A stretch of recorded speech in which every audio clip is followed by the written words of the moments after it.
बच्चों, आज हमारा जो विषय है आपकी पढ़ाई से जुड़ा है। हम लोग क्या है, असफलता के दो कारण। क्या होता है, इसका अपोजिट होता है सफलता। कोई भी बच्चा हो, ये बात पक्की है कि अगर हमें अपने काम में सफल होना है, तो ना ध्यान से, कोई भी बच्चा अपने काम में जब सफल होता है तो उस सफलता में इसका श्रेय होता है उसकी कड़ी मेहनत होती है ना। अगर उसने मेहनत, कठोर परिश्रम और लगन, डेडिकेशन से उसने अपनी पढ़ाई की, तो ये समझो 100% और अपनी पढ़ाई में सफल होगा। अब हम बात करते हैं अपोजिट, असफलता।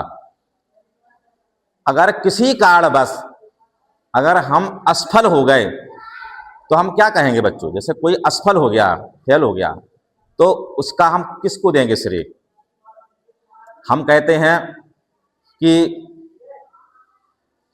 अगर हम किसी काम में फेल हो गए परीक्षा में, तो हम लोग बातें करते हैं अपने शिक्षक के, हमें शिक्षक ने सही नहीं पढ़ाया, ठीक है, हमें माता पिता ने, हमारे अभिभावक ने हमें ट्यूशन नहीं पढ़ाया, हमें पैसे नहीं दे, हमारी पढ़ाई अच्छी नहीं की, हमारे जाने के लिए सुविधा नहीं है, तमाम प्रकार के बहाने बनाते हैं ना।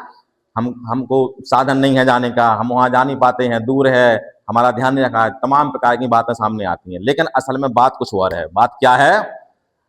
मेहनत में कमी। बिल्कुल पक्की बात है। आप इन पॉइंटों को अब देखना और आप ही इसको सिद्ध करोगे। मेहनत में कमी, ये बात सही है। अगर आपकी मेहनत में कमी रह गई तो समझो आप असफलता में की ओर हो। बात सही है ना? आपने मेहनत अच्छी तरह नहीं की जी, सही पॉइंट है जी। और अगर आपने मेहनत की और आप असफल हो गए तो फिर या तो आपकी बुरी संगत है, और बुरी संगत के बारे में आप सब जानते हैं। आपका जो सिस्टम है, आपका जो फ्रेंड सर्कल है, आना जाना उठना सही होना चाहिए, ठीक। अगर आपकी संगत सही है, वह आपकी मेहनत सही है, तो ये समझो आपको पढ़ाई में सफल होने से कोई भी नहीं रोक सकता है। समझे ना? तो आज के बाद अगर हमें अपनी पढ़ाई अच्छी तरीके से करनी है, हमें अपनी पढ़ाई में सफल होना है, तो इन पॉइंटों को ध्यान रखना होगा। मेहनत में किसी भी प्रकार की कमी न रह जाए, ठीक। और संगत भी हमारी अच्छे लोगों के साथ संगत होनी चाहिए। समझ गए? ठीक है।